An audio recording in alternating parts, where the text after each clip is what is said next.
En el estrado ya se encuentran ubicados el señor presidente de la Nación, doctor Javier Milei, junto al señor diputado nacional, José Luis Espert.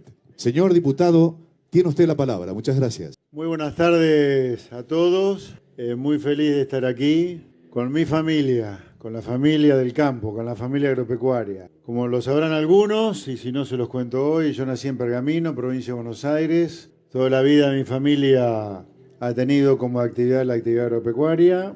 Hoy la actividad agropecuaria está gerenciada por mi hermano, mi querido hermano Gustavo Espert, que por acá estará, allá atrás. Bueno, se ha ocultado un poco. Mi hermano querido, gracias por estar acá, acompañándome y acompañando al señor presidente.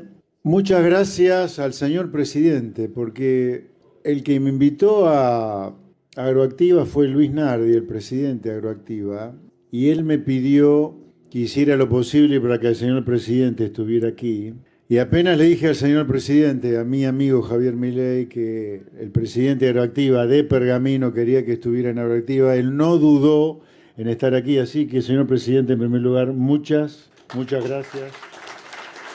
Demostrando una vez más, en particular para conmigo, una enorme generosidad. Y lo digo cada vez que puedo. Javier conmigo ha sido extremadamente generoso, siempre, desde que nos conocemos. Hace ya, estamos 2014 aproximadamente, ¿sí? O antes, casi 10 años por lo menos entonces. Y siempre fue muy generoso conmigo, desde que nos conocemos. Si hay una anécdota para contar, que la cuente el señor presidente, no voy a hacer.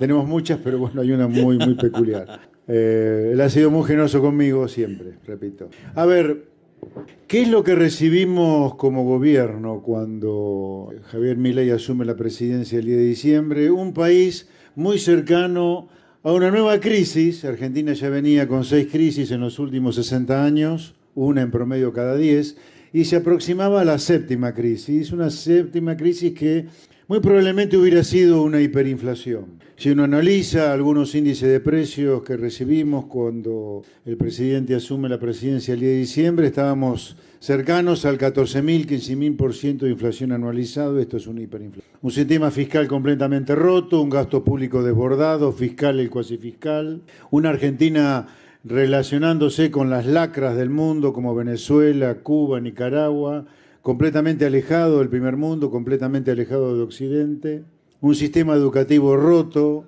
con las calles tomadas por estos delincuentes traficantes de la pobreza como los Grabois, los Pérsicos, los Beliboni, con una economía completamente cerrada, con el agro transformado por el anterior gobierno de manera absolutamente injusta, inadecuada, en un enemigo del pueblo, cuando sin campo no hay nación, y eso el presidente lo tiene muy claro.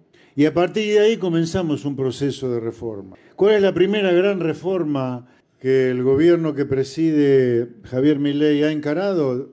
Básicamente terminar con los impuestos en Argentina. Y el primero, bajando el gasto público. La única manera de bajar impuestos es bajando el gasto público. Así que acá lo que domina, lo que trasciende, lo que atraviesa el gobierno del presidente Milei, nuestro gobierno, es la baja de impuestos par y paso con la baja de gasto público. La primera etapa de la baja de gasto público es eliminar el impuesto inflacionario. Pero hay que tener claro, este gobierno baja el gasto público desde el primer día. Desde el primer día la casta política paga el costo de bajar el gasto público. Y el primer impuesto que estamos bajando, insisto, y eliminando es el impuesto inflacionario. De hecho, de recibir una economía casi hiperinflacionaria, estamos yendo en mayo a una inflación por abajo del 5% cuando sea anunciada a mediados de junio. Repito, esto en la historia argentina nunca ocurrió antes. Nunca ocurrió que un gobierno, encontrando una economía al borde de una hiperinflación, en solo 5 meses estemos con una inflación por abajo del 5%. Este es nuestro primer logro de esta gran reducción del gasto público que estamos haciendo. 15 puntos de baja de gasto público, 10 puntos del gasto cuasi fiscal, 5 puntos del gasto fiscal, para ir a déficit cero, fiscal y cuasi fiscal. Pero la baja del gasto público va a continuar, porque una vez que logremos asentarnos y estar tranquilos que el fisco está en equilibrio y que no tenemos déficit cuasi fiscal, vamos a tener superávit fiscal y a partir de ahí continuaremos con la baja de impuestos. Hay muchos impuestos para bajar a partir de que tengamos superávit fiscal y empecemos a comernos el superávit fiscal bajando impuestos. Por supuesto, los derechos de exportación. el impuesto país, el impuesto al cheque, y así siguen las bajas de impuestos que vamos a continuar. En el gobierno tenemos clarísimo que de los peores impuestos que puede haber en el país son aquellos impuestos que nos alejan del comercio con el mundo, y los derechos de exportación es el impuesto que por definición nos aleja del mundo. ¿Por qué? Por una cuestión muy simple. Si uno penaliza las exportaciones, uno no tiene ningún incentivo, a producir para exportar. Y la exportación, por definición, es aquello que nos abre al mundo. Por lo tanto, tenemos muy claro en el gobierno que uno de los grandes impuestos que tenemos que eliminar es el impuesto a las exportaciones, los derechos de exportación. Así que, sin duda, ese impuesto está en la lista. Así que el programa está clarísimo. Siempre va a estar atravesado por la baja de gasto público, bajando el gasto que paga la política, bajando el gasto de la política. Nos quedan por delante por lo menos 10 puntos adicionales de baja de gasto público, a través de grandes reformas estructurales, la reforma previsional, la reforma tributaria, la reforma de la coparticipación federal de impuestos. Y así siguen las reformas que tenemos que hacer para seguir bajando el gasto público y devolviéndole a los ciudadanos el poder de gastar el fruto de ese ingreso en lo que quieran. Porque si hay algo que los liberales nos define es que queremos ciudadanos realmente empoderados, erguidos sobre sí mismos. Por lo tanto, la condición necesaria para eso es que ustedes puedan disfrutar del fruto de ese ingreso sin que el Estado les esté robando la plata a través de gastos innecesarios. Los liberales, y en particular los liberales que acompañamos al presidente Milei, tenemos claro que la política, el único sentido que tiene es de servirle al ciudadano para algo. No concebimos a la política como un fin en sí mismo, sino como un medio, y solo un medio para lograr cosas. Que ustedes tengan seguridad, que tengan defensa, que tengan justicia, que tengan diplomacia, bienes que lamentablemente a algunos no se lo puede proveer ustedes mismos. Si no, no tendríamos Estado directamente. Ojalá no pudiéramos tener Estado. Ojalá que algún día exista alguna experiencia maravillosa por la cual nosotros como sector privado nos podamos dar todos los bienes por nosotros mismos. Ojalá.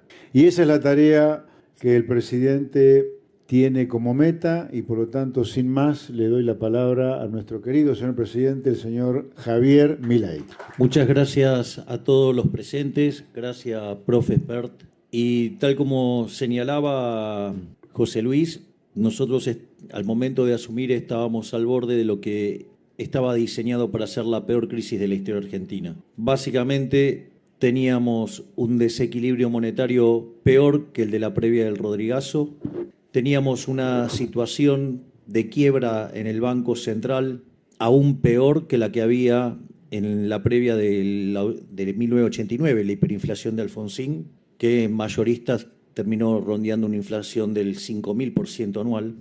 A veces hay que mencionar estas cosas para recordarlas. Algunos las vivieron, otros se las contaron. Y por otra parte teníamos indicadores sociales peores que los del 2001. Es decir, estábamos frente a lo que iba a ser la peor crisis de toda la historia argentina y básicamente nosotros no nos quejamos por eso, porque sabíamos que la posibilidad de que un liberal libertario llegara a ser presidente no iba a ser en condiciones normales de presión y temperatura. Así es que nosotros estábamos preparados tanto para una situación como si le reventaba al gobierno anterior, o si el gobierno anterior era exitoso y nos dejaba la bomba a nosotros. En ese sentido, nosotros teníamos distintos programas planteados y así es que, desde el día 1 nos pusimos a trabajar. Para que más o menos tengan un orden de magnitudes, nosotros recibimos déficit gemelos por 17 puntos del PBI.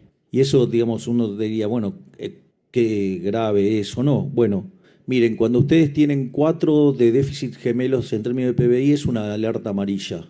8 se van a dar una piña, imagínense lo que es 17. Ese era el tamaño del monstruo que venía encima.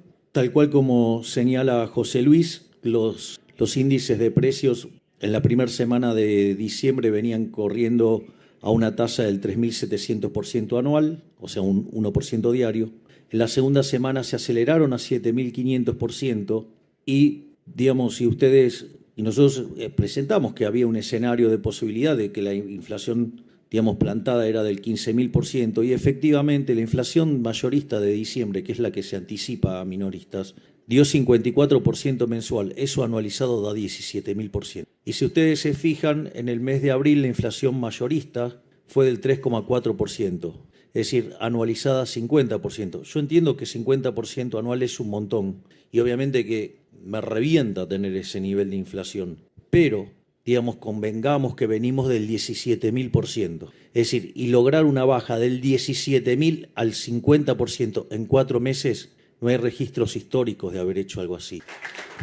Porque al mismo tiempo nosotros eso lo logramos sin que hubiera un estallido previo, como en otros casos. Lo logramos sin que hubiera expropiaciones, llámese como por ejemplo un plan Bonex. Lo logramos sin controles ni acuerdos de precios. Y al mismo tiempo tampoco fijamos el tipo de cambio, que es un mecanismo para acelerar la baja de la inflación. Por lo tanto, digamos, en términos de logro, el logro es enorme, pese a que lo quieran reconocer o no, digamos, determinados actores políticos. Por otra parte, ¿cómo lo hicimos? O sea, básicamente nosotros enfrentamos esos 17 puntos de déficit gemelo, donde 15 eran del fisco, donde 5 estaban en el Tesoro y 10 estaban en el Banco Central.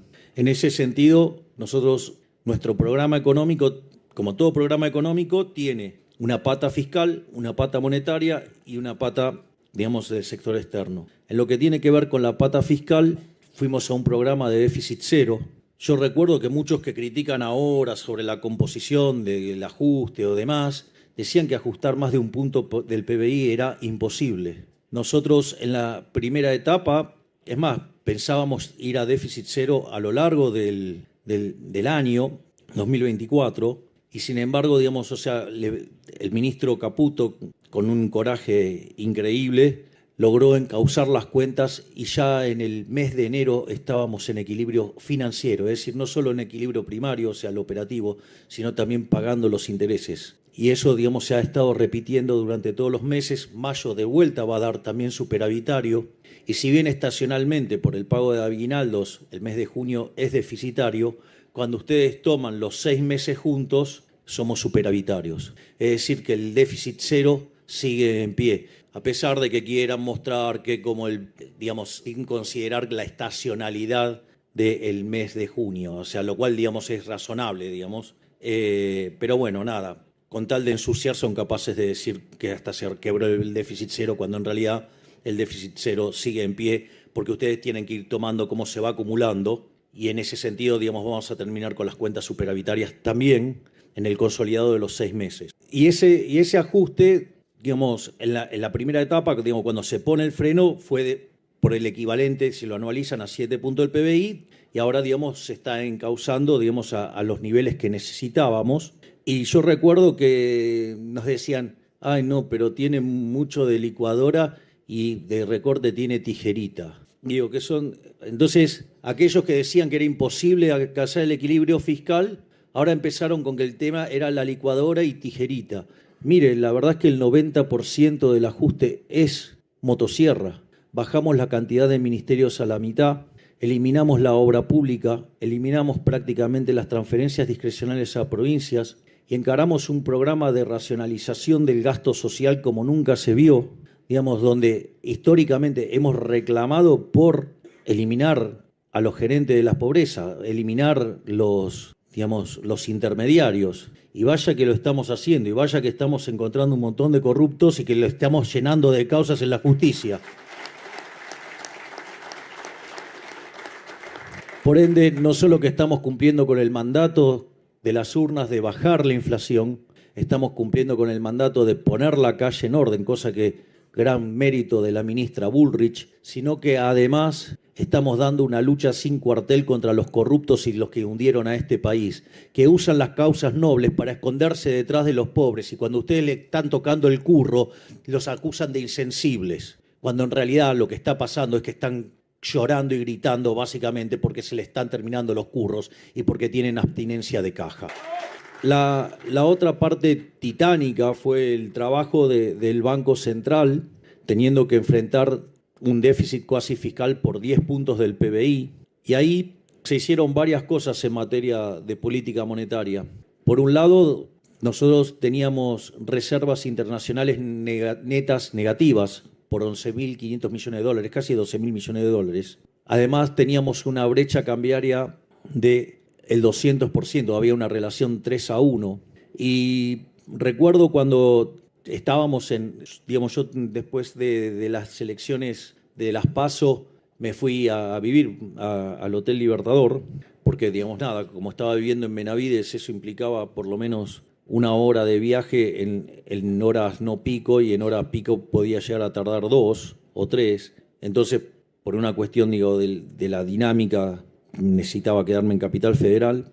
Y yo recuerdo cuando estábamos en el Hotel Libertador con Toto Caputo, con Santiago Bausili y parte de ese equipo maravilloso que han armado, y había que decir, bueno, en rigor no podíamos salir del cepo, porque básicamente teníamos el problema de la deuda de la CIRA, que eran un equivalente a 50.000 millones de dólares, teníamos el problema de los dividendos atrapados, teníamos el problema de los pasivos remunerados.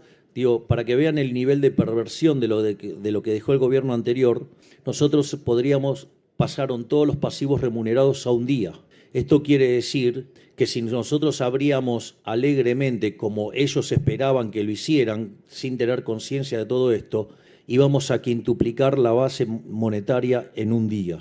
Digo, la hiper era evidente, iban a empezar con su tradicional política de los saqueos y ataque a supermercados y todas esas cosas que hoy algunos periodistas andan promoviendo, es decir, lo cual constituye un delito. Y en ese sentido, digamos, ellos tenían planeado, digamos, derrocar al gobierno para diciembre, para que ya en enero ellos ya estuvieran, y todo el costo del ajuste y hacer todo el desastre inflacionario que lo pagáramos nosotros y terminar de matar de una vez por siempre al liberalismo en Argentina. En ese sentido, nosotros sabíamos que no podíamos salir, porque además teníamos el equivalente de vencimiento de deuda en pesos por 90.000 millones de dólares, teníamos vencimientos de deuda en moneda extranjera por 25.000 millones de dólares, mayormente con organismos multilaterales, pero teníamos caído el acuerdo con el fondo por el descalabro fiscal.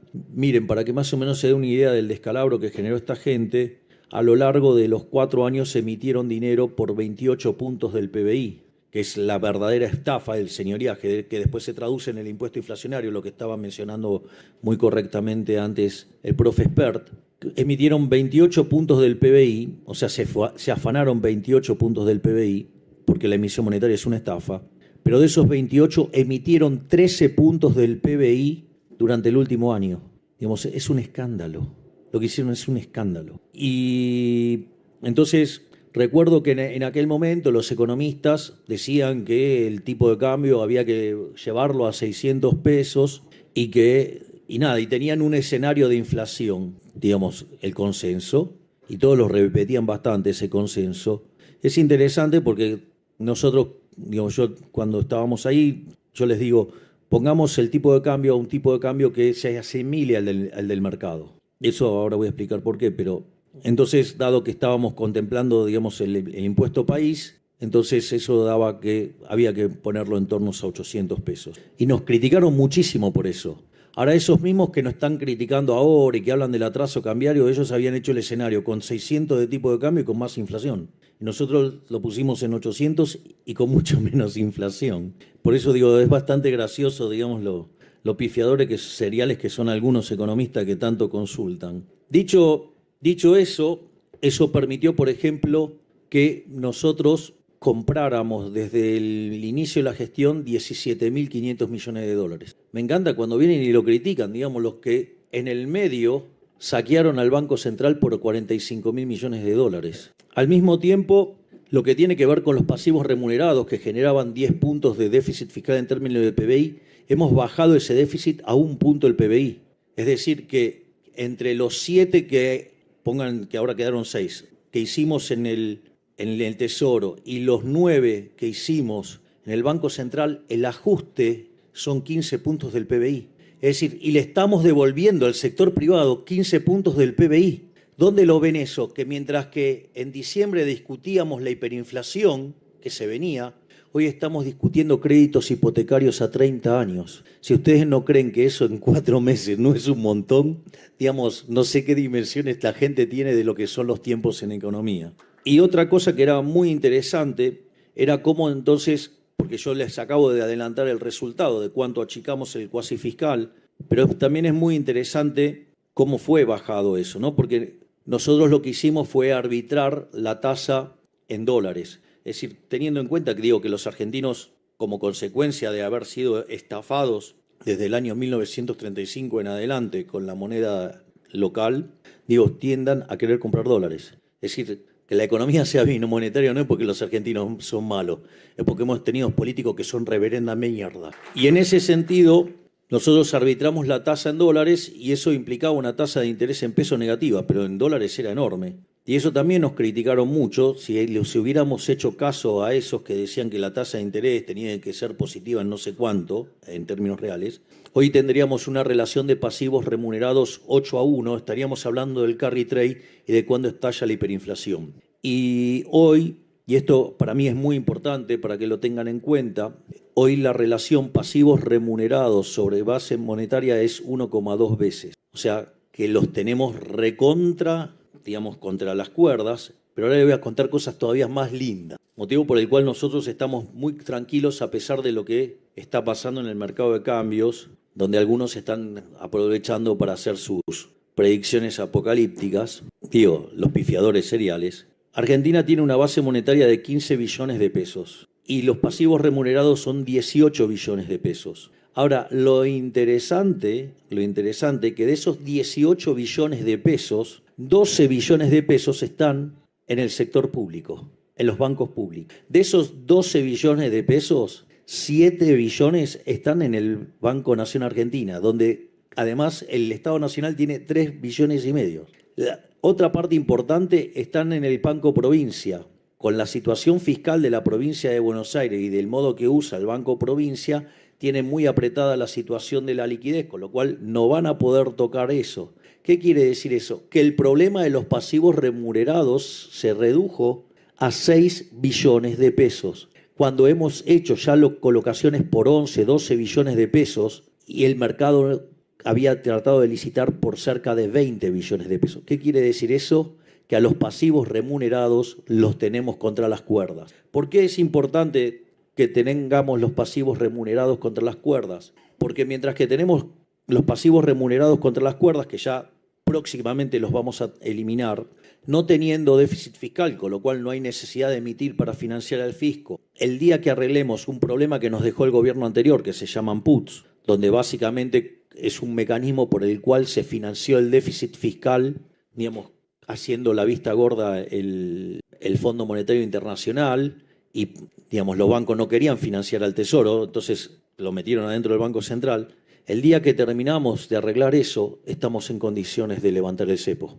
Y estamos en negociaciones con las instituciones financieras para terminar con el problema, básicamente, de los puts. Y el día que terminamos el problema de los puts, se terminó el cepo. Y además, como no vamos a controlar precios, el tipo de cambio va a ser libre. Pero ¿qué es lo interesante? Dado que nosotros no vamos a emitir pesos ni para emitir para el fisco, ni para comprar dólares, ni para sostener al sistema financiero, la cantidad de dinero va a estar fija. Y cuando podamos determinar fija la cantidad de dinero, como creemos que emitir dinero es un delito, vamos a enviar una ley de no emisión. Esa ley de no emisión va a hacer que cuando haya emisión monetaria vaya preso el presidente de la Nación, el ministro de Economía, el presidente del Banco Central y todo su directorio, y los diputados y los senadores que estafen a la gente con la emisión monetaria.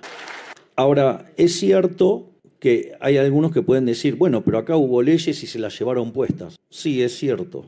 Ahora, también es cierto que nosotros le vamos a dar a esta ley categoría de delito de lesa humanidad.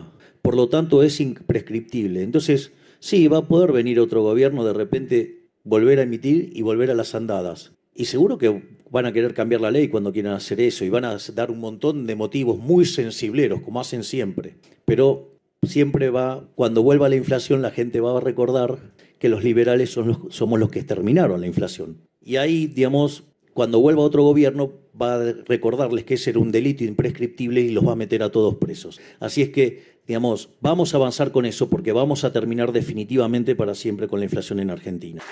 Por otra parte, otra de las cosas que nosotros sabíamos que iba a pasar es que claramente al momento de hacer un programa de estabilización, eso genera un aumento del ahorro y dadas las condiciones que tenía Argentina, no iba a haber contraparte de inversión. Por lo tanto, sabíamos que iba a haber caída en la actividad económica. El hecho de haber puesto el tipo de cambio muy parecido al del mercado, lo que hacía era achicar la brecha y al achicar el exceso de demanda de divisas, achicaba el exceso de oferta en el mercado de bonos, con lo cual hacía bajar la tasa de interés. De hecho, recibimos un riesgo país de 2.900, llegamos a estar en 1.100 y hoy gracias a la política, digamos que lo único que quiere hacer es romper, porque saben que si esto funciona no vuelven más los chorros. Entonces ahora el riesgo país está en 1.500, pero ahora, digamos, o sea, créanme que lo vamos a derrotar también. Pero al margen de eso, una de las cosas que hicimos fue duplicar a UH. De hecho, la UH está en el nivel más alto desde que se empezó a otorgar. Digamos, si le suman la tarjeta alimentar, nunca hubo tanta asistencia, digamos, al sector vulnerable de la economía. Además, dimos asistencia a la clase media vía entrega de útiles y vía financiamiento de la cuota de los colegios. Y si bien el primer trimestre caímos mucho menos de lo que deberíamos haber caído en condiciones al ajuste que estamos haciendo. Y lo más interesante, y eso es lo que tiene tan nerviosos a los políticos, porque no solo que está bajando la inflación, empezó a rebotar la actividad económica. Cuando ustedes empiezan a mirar los indicadores económicos, es cierto que contra el año anterior dan caída, pero cuando miran el mes a mes desestacionalizado, están la gran mayoría de los indicadores subiendo muy fuertemente. ¿Quieren un ejemplo? Por ejemplo, el crédito. El crédito está creciendo 650% respecto al año anterior y está creciendo 45% respecto al mes pasado. Es decir, la economía está rebotando y va a rebotar fuerte. Entonces, si hoy, digamos, a pesar de haber hecho el ajuste más grande de la historia de la humanidad, mi imagen sigue estando en los niveles de cuando asumimos, cuando la intención de votos del espacio está en torno al 55%, o sea, con lo cual si fuéramos una elección general ganaríamos en primera vuelta por escándalo. ¿Saben qué? Los chorros están nerviosos, la casta tiene miedo y tiene tanto miedo que lo único que hace es querer sabotear a este gobierno. Una de las claras muestras... Sí, ese soy yo. ¿Por qué será? No sos vos. ¿O no sos? ¿O no sos? Esperen un poco, estoy terminando la conferencia. Entonces, fíjense esto, lo que hacen los degenerados fiscales que están en el Congreso. Es decir, están todo el tiempo enviando leyes para tratar de sabotear la columna vertebral del programa económico, que es el superávit fiscal. Una muestra de ellos la dieron ayer, pero además no podían dejar de demostrar que son una casta inmunda, porque se subieron 80% las dietas. Es decir, para pasar las reformas estructurales que necesitamos los argentinos de bien, llevan tomándose 6 meses. Para aprobar el aumento para ellos, rapidito lo hacen, ¿eh? Qué eficiente que son cuando quieren, digamos, con la de ellos. Y como si todo esto fuera poco, se bloqueó el tema de eliminar la jubilación de privilegio. Así es que a mí me importa un rábano. Digamos, yo voy a renunciar a mi jubilación de privilegio, porque ¿saben qué? Digamos, si yo hago bien mi trabajo, después voy a poder seguir trabajando en el sector privado cuando deje este puesto. Pero claro, estos están acostumbrados a hacer zafarrancho durante los últimos 100 años, entonces tienen un seguro que son las jubilaciones de privilegio. No, basta, si hiciste las cosas mal, mereces cagarte de hambre por hijo de puta. Y por eso hay que eliminarlas.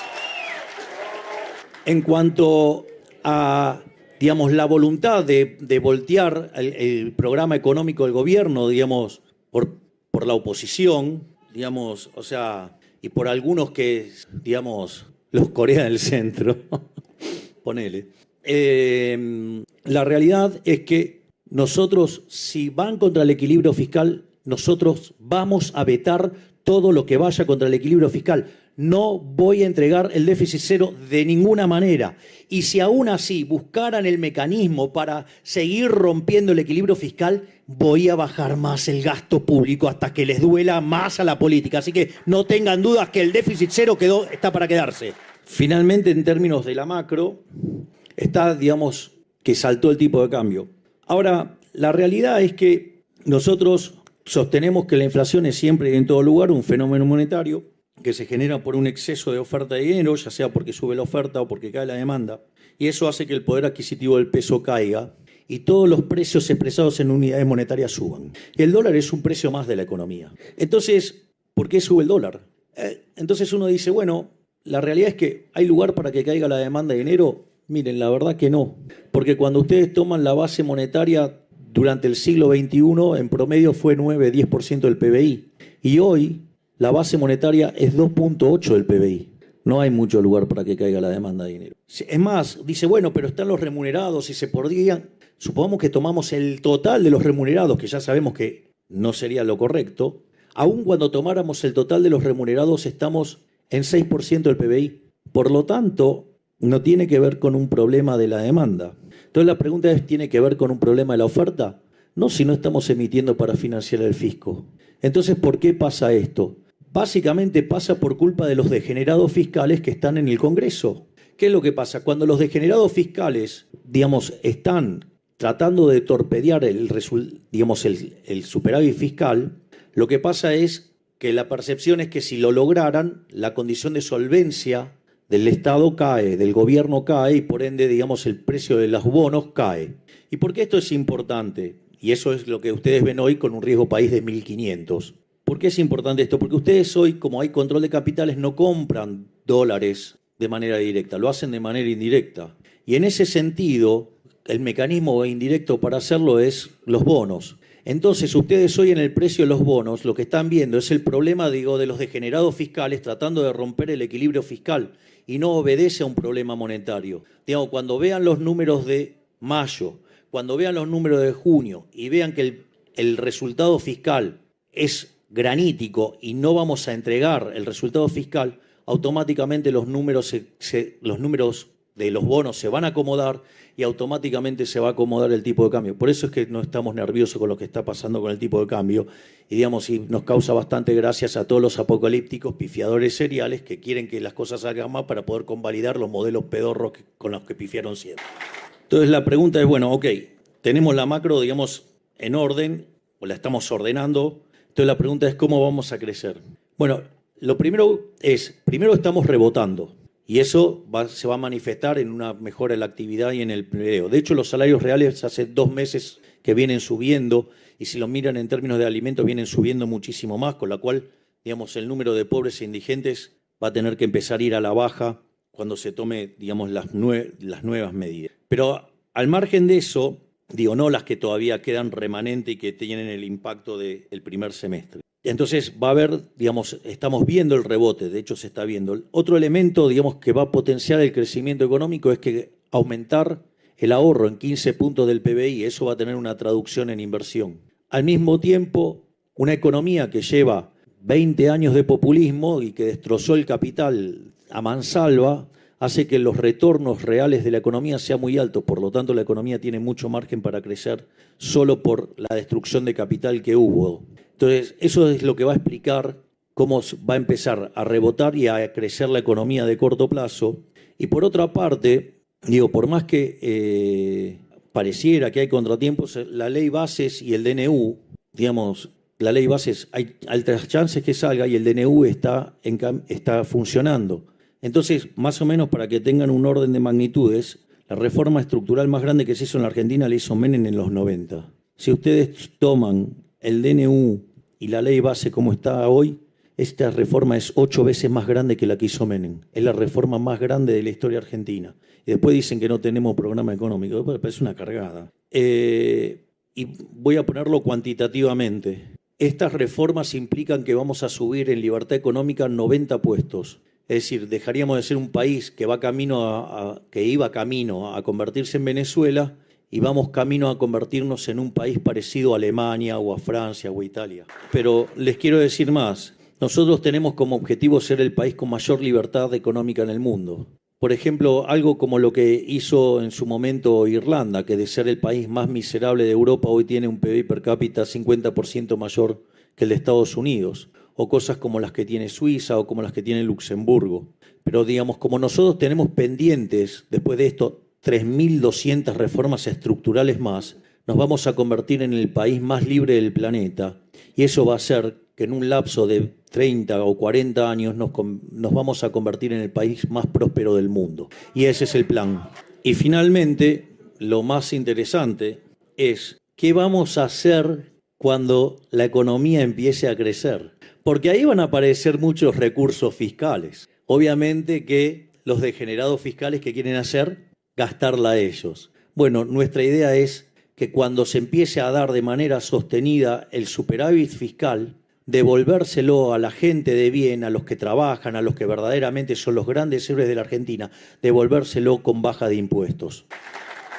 Y obviamente, como dijo el profe Espert, en la mira tenemos al impuesto país, tenemos a las retenciones y tenemos el impuesto a los débitos y créditos bancarios, digo que son súper distorsivos.